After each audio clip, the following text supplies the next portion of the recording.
So, Michael, the hectic transfer window has now come to an end in the summer. Just give us a little review on Manchester United's window. Firstly, you know that as we've mentioned before, they have strengthened their side definitely from last year, and they've managed to keep some players. But you think there's certainly some more that could have been done? Yeah, I think so. I think it was a transfer window that was it was a transfer window of almost two halves. I think the first half they got themselves actually sort of pretty quickly, and they got Mason Mount in, Andre Onana, and Rasmus Højlund. That was all before the season started, which is unusual for United to be that proactive in the early stages of the window. Obviously shifted on David De Gea, but that is where the issues then come, because other than De Gea, who obviously left at a transfer fee anyway, that was the only significant departure really in certainly the early stages. Anthony Elanga left for a bit of money, but other than that, there wasn't a huge amount of outgoings. And United really struggled to sell players. Harry Maguire is still at the club. Anthony Martial is still at the club. Scott McTominay, all players they would have liked to have moved on. They remained. United couldn't get the money in, so therefore they didn't have enough financial resources through a variety of things, but mainly FFP, so they didn't have the resources to spend elsewhere.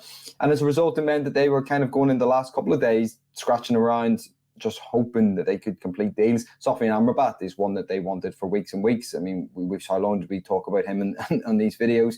But it only got completed on transfer deadline day in the final hour of the market for a loan. United paid, I think it's £8.85 million, it's €1 million loan fee. I mean, that is almost unheard of to pay that amount for a loan fee. There's an option to buy at the end of it. I suspect that has come down a little bit given the significant loan fee, to be honest with you. But it's just a really frustrating end to the market for me for United. The issues with left back as well. They were linked with, I think it was 7 different left backs they were linked with in the final couple of days of the market. Obviously, look, they had injury issues, and that's not. There's no one to blame for that. It's not Ten Hag's fault. It's not the club hierarchy's fault. But and I suspect all 7 weren't really under consideration. But the amount of names being linked, the frantic nature of it all just hints at a club that still there are huge issues. You've obviously got everything that's going on with the Glazers. It's impacting that and the takeover. I think obviously, you know, Mason Greenwood had a big factor in the transfer window as well, and just the debacle that surrounded that. So overall, in the end, it ended pretty chaotically and pretty disappointingly, despite the start being pretty good. Overall, I think that, as you've touched on, the squad is better than last year. They've kept their 7 or 8 best players and most important players. They've added and they've strengthened in areas. Højlund, I think Amrabat will be a good signing. Onana, Mount, I think Reguilon actually will be another option at left back as well. So it's definitely a better squad.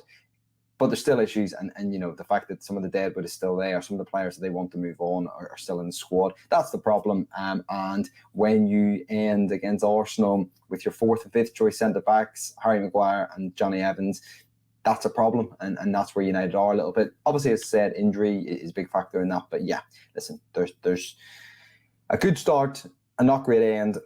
You know, you asked for a rating out of 10. I'd give it a 6 out of 10 for that reason. But yeah, it's certainly kind of big issues still to be addressed going into January and potentially next summer.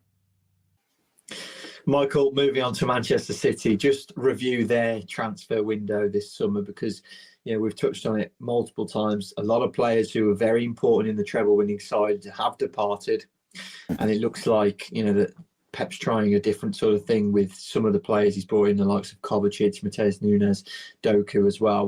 What's the latest? And if you could review it, you know, what sort of rating out of 10 would you give it?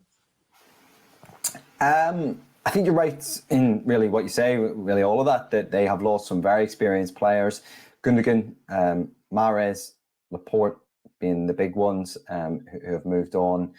Obviously, João Cancelo as well went out in transfer deadline day on loan, but I mean, he wasn't obviously in the squad in the second half of last season. So they really have lost some experienced players, some players that, not just in terms of their decision making in the pitch, how they perform in Guardiola's system. They're complete, you know, players that Guardiola absolutely trusted complicitly, and yeah, they are big losses. There's no way of dressing it up.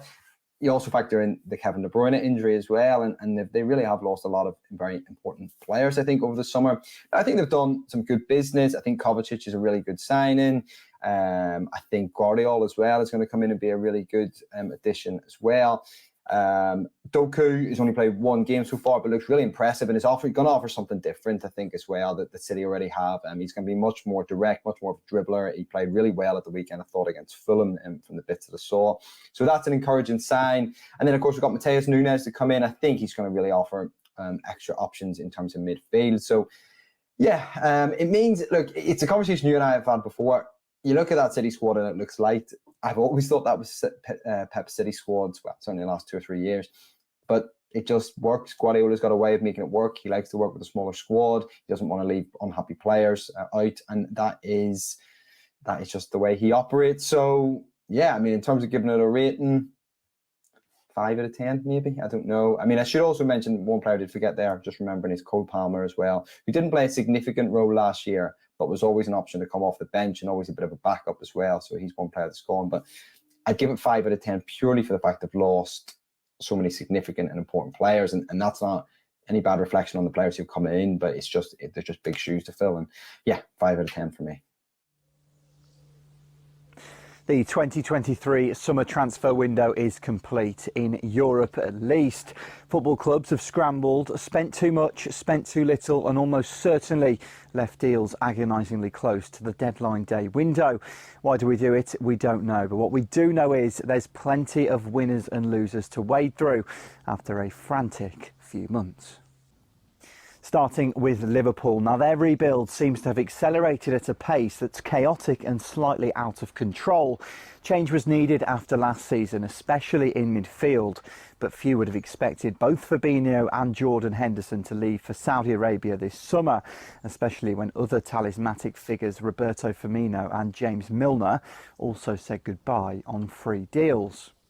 A couple of players leaving like Henderson, Fabinho, you probably didn't want to lose so just yet. Now all eyes obviously on Mo Salah, whether he'll be off to Saudi or not. Jurgen Klopp's emphatic that he won't be leaving. The stance is, as of now, Mo Salah's not up for sale. Everton have barely escaped relegation in the last 2 Premier League seasons. It's a club that's filtering significant funds into building an elite stadium while letting the squad crumble around it. By the time their new home is ready, there's a real chance the Toffees' everlasting relationship with the top flight is over. They're definitely stronger in attack, make no bones about it. They definitely are. They've got better options. They've got proper backup for Dominic Calvert-Lewin, as I say, Beto coming in. His debut was really eye-catching. Ran the channels, physicality, looked like he wants to scrap and fight for the ball and brought others into play. Overall, you probably look in the window, you think maybe 5 out of 10 for Everton, to be honest with you. Defender and another attacking option would have been sage for me. So, having established clubs that may have fallen short this summer, is there any standout names when thinking about the best transfer to take place, considering both the value for money and how they may have benefited all parties involved? The one that instantly, leaps to my mind is James Maddison at Tottenham. I mean, I know he was around about 40 million or whatever and stuff, but it's not like he's old, 26. I mean, still got, a long time ahead of him, big future, probably can still continue to get better. I would have said like James Maddison, to be honest, for 30 million or so for Tottenham. But, I mean, he's not even played any games yet, but on paper and excitement levels, I'm very biased here. I think it might well be Ansu Fati. I know he's had his injury issues over the last year or so, and he's not quite hit the heights that the likes of Vinicius Junior and co have that were likened to him. He's still a player who's got great ability. Just imagine him in a De Zerbi side that's creating so many chances. A few commonly brought up names and transfers selected by journalists around the country who thoroughly believe they can go on to be stars at their new clubs. The transfer window has seen many inflated deals, but who has done the best and worst business? Just looking at the transfer window as a whole, who do you think will prove to be the best signing? Obviously, it's been a crazy window. We spoke earlier on our morning show of how many have gone to Saudi Arabia. It's just a topic that keeps popping up. But in just world football, has anyone stood out to you? We've seen James Maddison, Declan Rice, Jude Bellingham as well. They could all prove really good signings. Has anyone caught your eye? Yeah, Bellingham's started well, hasn't he, at Real Madrid? I mean, just unbelievable generational talent, isn't he? But, a lot of people disparaged Harry Kane a little bit for going to Bayern Munich. But I think it's a brave move for him, to be honest, getting himself out of the comfort zone and going to ultimately, if he goes and wins the Champions League there, then he'll be a Bayern Munich legend forever.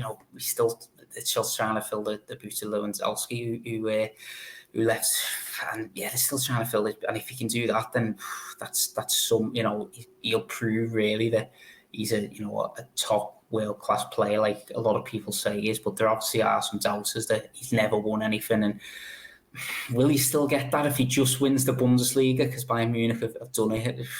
It's 11 in a row now. But yeah, I quite like that move, to be honest with you.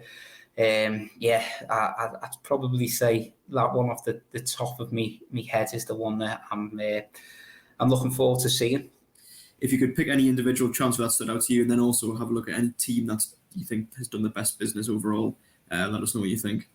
Everton, in terms of a poor window, I'd probably go for them, and the fact they're rock bottom of the Premier League, if I'm not mistaken, and just looking really poor. Even under Sean Dyche, who's a really good, experienced manager, can't seem to get them firing. I know they've just brought in Beto, that striker from Serie A. He scored, I believe, on his debut just within a day or two of signing for them, but is he going to be enough? Someone like Dominic Calvert-Lewin, I know it's not a transfer, but constantly getting injured all the time.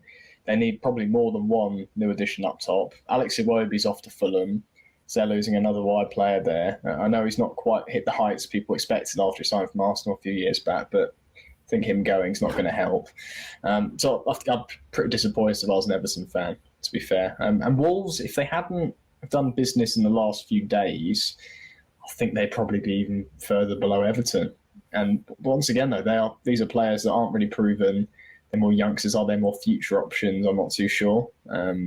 They can't be helped with financial fair play, but I think it's been pretty poor for Wolves. And Charles, are you a bit worried after the business, or are you a little bit more revived? Well, yeah, obviously the late business is a bit more pleasing to see, isn't it? Obviously, if we, as I said earlier, late business is better than no business at all, I think, for anyone.